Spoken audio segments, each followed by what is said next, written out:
adalah gembalaku, takkan kekurangan aku. Ia membaringkan aku di padang berumput hijau.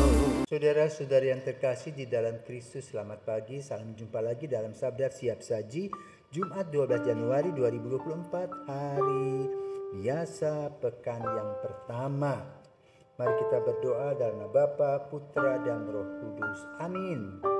Allah Bapa yang berbelas kasih, Engkau senantiasa memenuhi hidup kami dengan mengutus Putra-Mu. Bukalah hati kami untuk selalu menaati Yesus utusan-Mu, sehingga kami mampu menerima hikmat dari-Mu. Sebab Dialah yang hidup dan berkuasa bersama Dikau dalam persatuan Roh Kudus Allah sepanjang segala masa. Amin. Tuhan bersamamu dan bersama rohmu. Inilah Injil Yesus Kristus menurut Markus. Dimuliakanlah Tuhan. Markus bab 2 ayat 1 sampai dengan 12. Selang beberapa hari sesudah Yesus datang ke Kapernaum, tersiarlah kabar bahwa ia ada di rumah. Maka datanglah orang-orang berkerumun sehingga tidak ada lagi tempat, bahkan di muka pintu pun tidak. Sementara Yesus memberitakan sabda kepada mereka, beberapa orang datang membawa kepadanya seorang lumpuh digotong oleh 4 orang. Tetapi mereka tidak dapat membawanya ke hadapan Yesus karena orang banyak itu.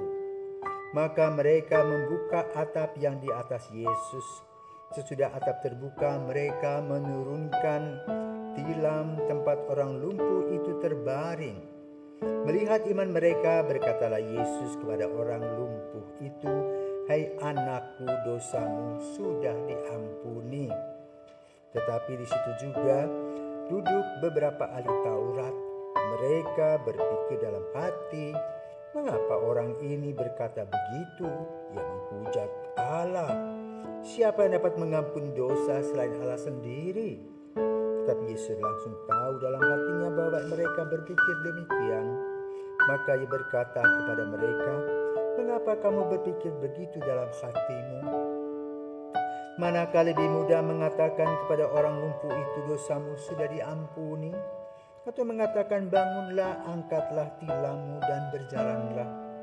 Tetapi supaya kamu tahu bahwa di dunia ini Anak Manusia berkuasa mengampuni dosa." Lalu berkatalah Yesus kepada orang lumpuh itu, "Kepadamu kukatakan, bangunlah, angkatlah tempat tidurmu dan pulang ke rumahmu." Dan orang itu pun bangun, segera mengangkat tempat tidurnya dan pergi keluar di hadapan orang-orang itu. Mereka semua takjub, lalu memuliakan Allah, katanya, "Yang seperti ini belum pernah kita lihat." Demikianlah Injil Tuhan, terpujilah Kristus. Saudara terkasih, kalau kita berjalan dalam perjalanan kita ada traffic lights, maka kita kenal lampu kuning, merah, dan hijau. Tapi ketika ada lampu merah, tiba-tiba ada sebuah mobil lewat dengan berbunyi nyiung nyiung nyiung, ambulans. Dan kita tidak pernah marah karena mereka atau sopir membawa pasien yang perlu dibantu. Ini artinya apa? Dalam perjalanan itu ada yang disebut dengan darurat. Kali ini juga penyembuhan ini darurat karena apa? Tidak lazim orang di sana tidak lazim membuka rumah orang, tidak sopan. Tetapi untuk menyembuhkan orang yang sudah datang dari kejauhan dan pintu di depan sudah tidak bisa lagi, apa boleh buat? Mereka minta izin sama pemilik rumah, dan boleh, dan disitulah Yesus melihat bagaimana niat mereka luar biasa. Sama dengan sebuah pengalaman, seorang pastor, Pater Christian Grisham, pernah bekerja di Vietnam. Ketika perang antara selatan dan utara, rupanya perang di bagian selatan kalah, Pater Christian ini menginjak ranjau. Maka dia berbaring saja.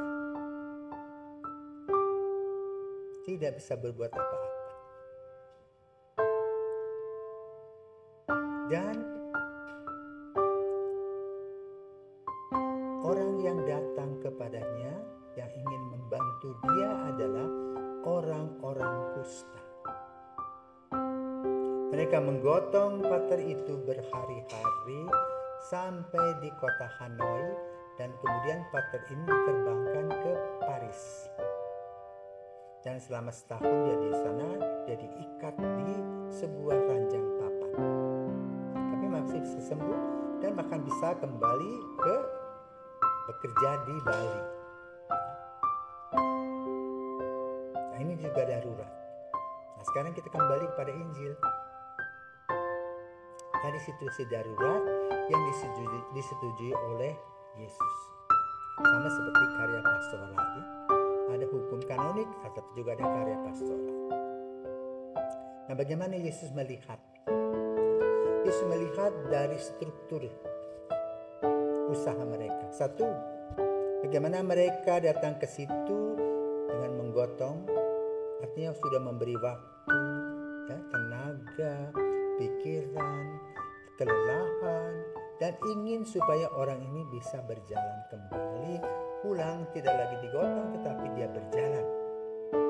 Artinya dia sembuh. Dan ketika Yesus menyembuhkan, ada juga hambatan-hambatan di mana beberapa orang yang ahli Taurat melihat bahwa Yesus itu menghujat Allah. Tetapi Yesus berjalan terus dengan tugasnya sebagai seorang juru selamat yang menyembuhkan.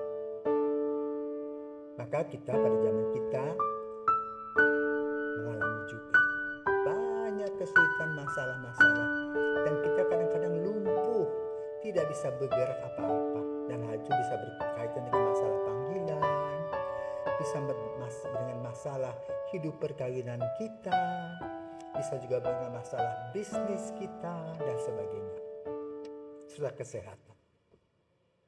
Stuck. Maka harus ada niat, usaha baru untuk disembuhkan, untuk mendapatkan solusi dan jalan keluar yang lain, dan itu memerlukan bantuan orang lain.